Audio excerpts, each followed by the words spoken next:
Bonjour à tous, je vais vous présenter mon deck bête cristalline avec lequel j'ai fait 8e à l'ETS Championship de Longo. 4 victoires et 2 défaites. Le deck est très accentué pour tenter de contrer la méta comme vous allez le voir. Donc pour commencer, on va commencer avec le starter, 3 Pégase, obligatoire. Ensuite, je joue 3 bêtes cristallines Dragon Arc-en-Ciel. Je sais que des gens la jouent à 2, moi je préfère la maximiser à 3, notamment pour son effet de ban, pour encore en avoir 2 dans le deck pour le Grand Game. Voilà. Je vais jouer un rubis, un aigle, qui sont l'aigle et pour la statue barrière vent de Fuva, pour pouvoir faire l'effet du dragon qui est juste là, que j'ai présenté juste avant. Et le rubis est fait pour pouvoir spray de la zone magie piège, parce que c'est accessible facilement avec ce deck.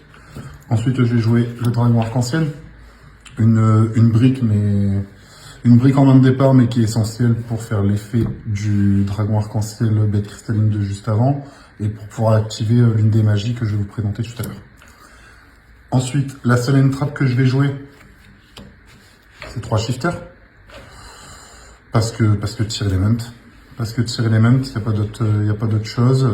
Bête cristalline n'a pas trop peur du ban, vu que les monstres vont se mettre en zone magie piège. Donc je n'ai pas peur de la jouer. Bonne carte du coup de Go First et de Go Second. Ensuite on va passer au niveau des magies.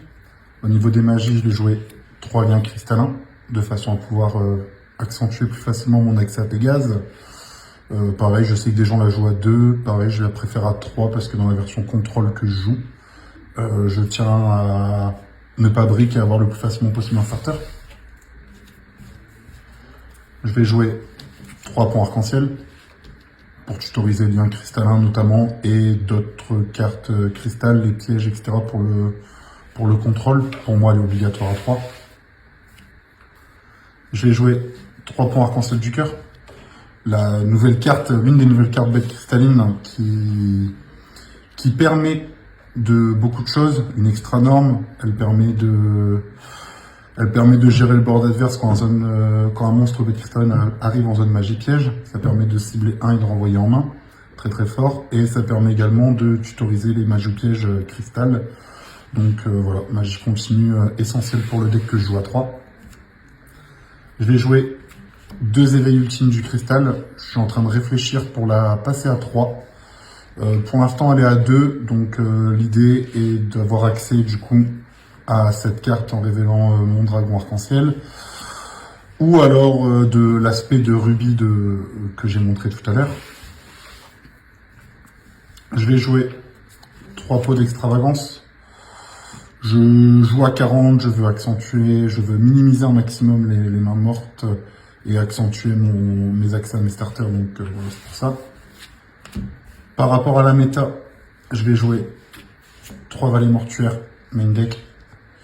Tear Element qui permet de foolish est assez embêtant par rapport à ça. Si foolish la seule vallée mortuaire que j'ai dans le deck, c'est chiant. Donc pour le contrer, je préfère jouer à 3. Je vais jouer une mine mystique. Elle est bannie maintenant, donc faudra trouver une autre solution, mais là c'est uniquement pour la potentielle tempo qu'elle peut apporter. Je vais jouer une terraformation, pareil, pour avoir accès à balai mortuaire et à mine mystique. Je vais jouer un objet de sacrifice inutile, j'en joue qu'un seul parce que la seule chose que je veux foolish, c'est le pont arc-en-ciel du salut. En jouer plus deviendrait une potentielle brique. Pont arc-en-ciel du salut est tutorisable avec la carte que je vous ai montrée juste avant, qui est l'éveil ultime du cristal également. Tu envoies pont arc-en-ciel au cimetière, tu le bannis.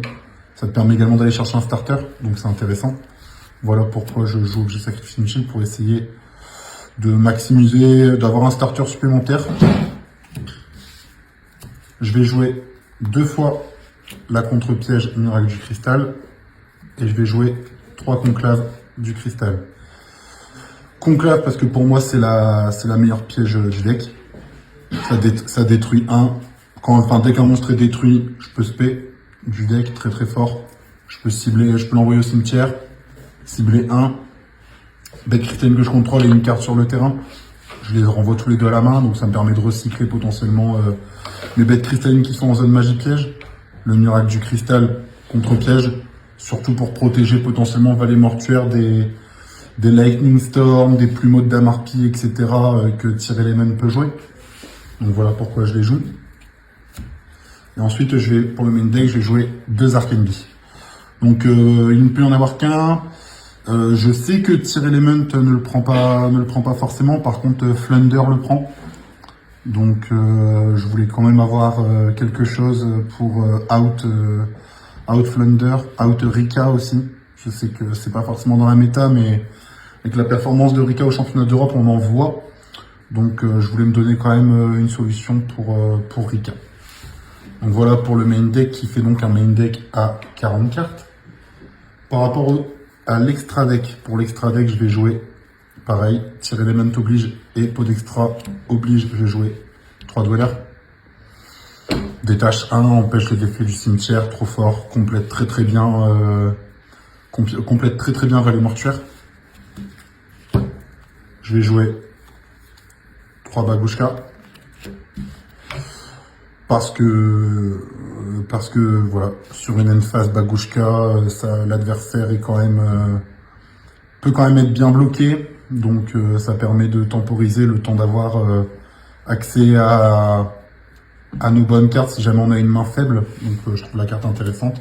À 3 également par rapport au pot d'extra. 3 voleurs de temps.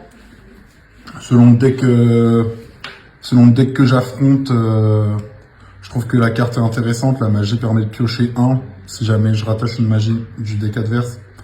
La piège, pareil, sur du labyrinthe par exemple. Ça permet de... Ça permet de prendre une carte que l'adversaire contrôle et la remettre au-dessus du deck. Du coup, avec labyrinthe, avec les gens qui sont encore sur leur head leash, etc., la carte est intéressante. Tout ce qui est deck de cœur comme Sky Striker et tout, avoir une magie pour avoir une draw 1 supplémentaire et le priver d'une accès à une magie, c'est bien. L'effet monstre, sincèrement, je l'utilise pas. La carte, je l'ai très peu utilisée là, pendant le tournoi parce que j'ai pas affronté ces match-up là. Mais voilà, je trouve que la carte est intéressante, 2400 de frappe. Ça peut permettre de passer quelques petits monstres qui ont 2000 de def ou 2000 d'attaque, alors que Pégase et Cobalt ne peuvent pas. Dragon de la Tornade, pareil, c'est pour Flunder. L'idée est de terminer sur un Dragon de la Tornade, potentiellement tape statue barrière, ça permet de gérer la terrain, ça permet de gérer sa magie continue qui permet de sacrifier nos propres cartes. Surtout que celle-là, régulièrement, elle est jouée à 1, donc une fois qu'on s'en est débarrassé, c'est pas mal. Donc elle est surtout là pour le match Flunder. Je joue un Cowboy Gagaga pour le time et le burn de 800. Je le joue à 1, je précise, parce que arrivé au time, normalement, je ne compte pas faire pot d'extravagance. Donc c'est pour ça que je me permets de la jouer qu'à 1. Je joue 2 Zeus. Parce que Zeus, tout simplement. La gestion de board que peut amener Zeus est pas mal. Ça permet de remplacer potentiellement mon Dweller qui avec seulement 1700 d'attaque, il est quand même assez fragile. Du coup, s'il survit au tour, ça peut être pas mal de faire Zeus ensuite. Donc voilà, c'est pour ça que je joue Zeus. Et ensuite, je joue un Supra Dragon Arc-en-Ciel. Je sais, je ne peux pas l'invoquer. En gros, c'est pour montrer qu'il y a un free spot de disponible. Là, j'ai pris celle-là parce que voilà, c'est la carte un petit peu porte-bonheur, on va dire. Hein. C'est la carte un petit peu porte-bonheur, du coup, je l'ai jouée. Mais ça montre qu'il y a une place dans l'extra deck de disponible pour une Link 4 Griffon, pour potentiellement un Almirage si jamais on est forcé de norme notre petit rubis. Donc voilà. Là, c'est plus la symbolique d'avoir une carte porte-bonheur. Il faut que je sois à 15 pour les pots de l'extra et j'avais pas ce qu'il fallait d'intéressant pour le mettre, donc j'ai joué ça. Par rapport au side deck, le side deck est totalement fait en majorité pour contrer Flunder. Pareil, on est sur les statistiques du dernier YCS, beaucoup de tirs, beaucoup de Flunder. Je vais jouer un plumeau de Damarpi et 3 cyclones cosmiques pour les PTMP. Ça sert aussi contre labyrinthe, etc. Mais moi, c'est surtout, quand j'ai monté le deck, j'ai surtout pensé aux magies continues de Flunder qui peuvent être un vrai problème pour le deck, parce que vu que ça se sacrifie, etc., ça me permet pas d'aller en zone magie piège et ça peut vite liquider mes ressources. Je vais jouer ensuite 3 Sea Phantom, carte pour le time face à Tyr Element. Je vais jouer ensuite 3 murs de fer impérial. Pareil, c'est pour Flunder. Quand on joue Bête Cristalline Control, notre but est quand même d'aller au grind game. Flunder a un très très bon grind game. Donc le fait de l'empêcher de bannir, c'est l'empêcher de recycler ses ressources. Et le fait de l'empêcher de recycler ses ressources, ça peut nous permettre à nous de prendre le dessus sur la durée du duel. Je vais jouer 1, 2 et 3 drôles. Pareil, Flunder. Il tuto une fois, tu fais drôle, il bégaye. C'est une carte qui peut lui donner énormément de mal. Elle m'a servi contre Dragon Link aussi. J'ai joué un Dragon Link bestial. Drôle m'a servi. Donc voilà, par rapport à la méta, c'est pas une carte que je mettrais forcément en main deck, mais en side, je la trouve intéressante en fonction des match-ups. Et enfin, je vais jouer 2 H. Je sais que la place des N-Trap dans la méta, elle fait poser des questions. Moi, j'aime bien H parce que mine de rien, même si c'est un minima, faut pas oublier que quand on fait un tournoi, on va pas forcément taper que du hard meta. J'allais pas jouer que contre du Tyr et que contre du Flunder. Je voulais H pour empêcher, par exemple, Minburn. J'ai affronté un Minburn pour empêcher une Terre du Jugement dernier. Je veux H pour Branded Despia, pour empêcher Aluber de tuto Branded Fusion, ou pour empêcher tout simplement une Branded Fusion. Donc c'est pour ça que j'ai mis H. Donc voilà, donc on a un main deck du coup à 40. On a 15 cartes d'extra et 15 cartes de side. L'idée du deck, je le répète, est avant tout de contrôler et d'aller au grind game. Par rapport à la banlist qui vient de tomber, il y a des retouches qui vont être faites. J'en ai conscience, notamment dans les idées qui viennent, forcément, le fait que fissure dimensionnelle ne soit plus limité. Bah, ça rend la chose intéressante. Je réfléchis peut-être à la mettre à 2 à la place de